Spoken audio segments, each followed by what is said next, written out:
ha that I was going to Bosnia, but there's no point anymore. Who threw the monkey? It's go back. Is this real? Ah, we Balkans, we have the Android packs. It's great.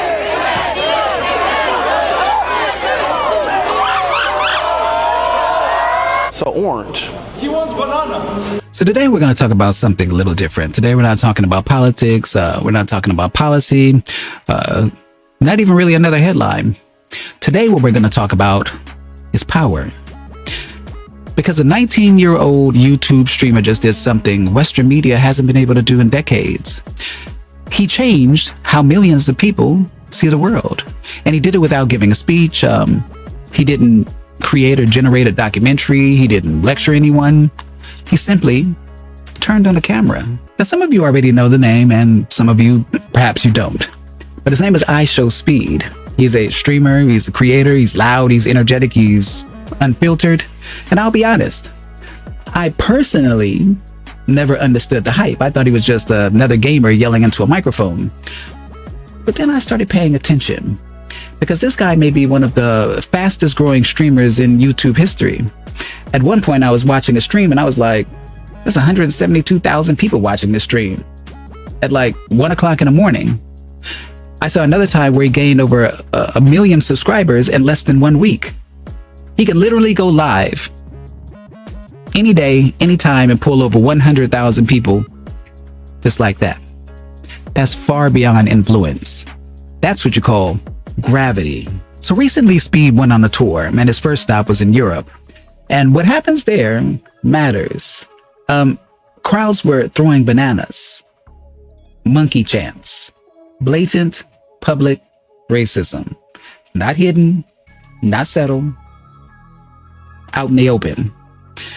But then he went to Africa and everything flipped. There he got love. There he got protection. There he got crowds treating him like he was family. Not chaos, not like in Europe. Here, hospitality.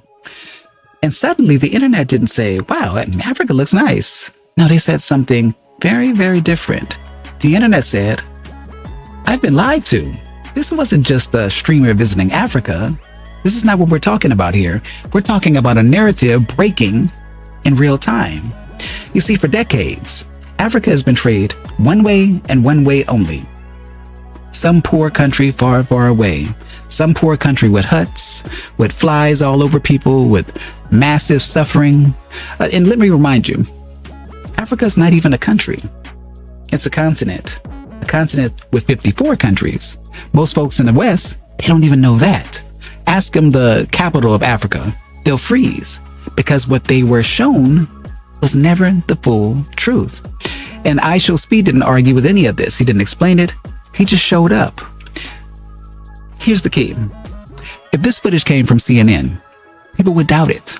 If this footage came from Netflix, people would simply debate it. If this footage was in a university lecture, people would dismiss it. But it didn't. It came from a peer. It came from a peer with no script, no filters, no agenda, just raw reaction. And in 2026, reaction beats explanation every single time. Experience bypasses ideology, and that's why this worked.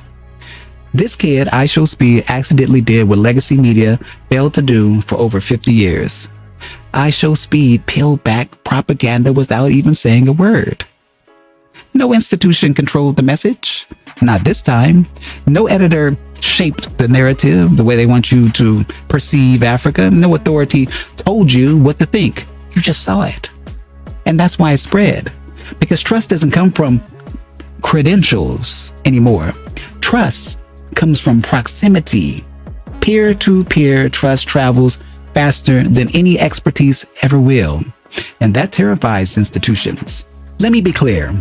This is not anti-America. I personally love America. This is not even anti-West. This is anti-manipulation. It's important to note, colonial narratives didn't just shape Western minds. No, they shaped Black American consciousness too. People were not rejected. People were separated by force, not choice. And watching Speed be welcomed, well, that sort of restored dignity that people didn't even realize that had been taken. That's why the reactions are so emotional, because this is not data. This is an awakening. Mainstream media is not just declining. Mainstream media has already fallen. Look around the next time you're at the gym. Look at people's phones. They're not watching CNN. They're not watching the BBC. They're watching YouTube. Creators are now the media.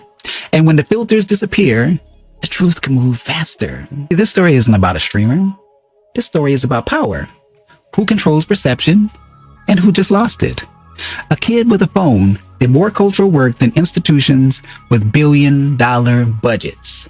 He did it with no script, no agenda that I know about, just reality.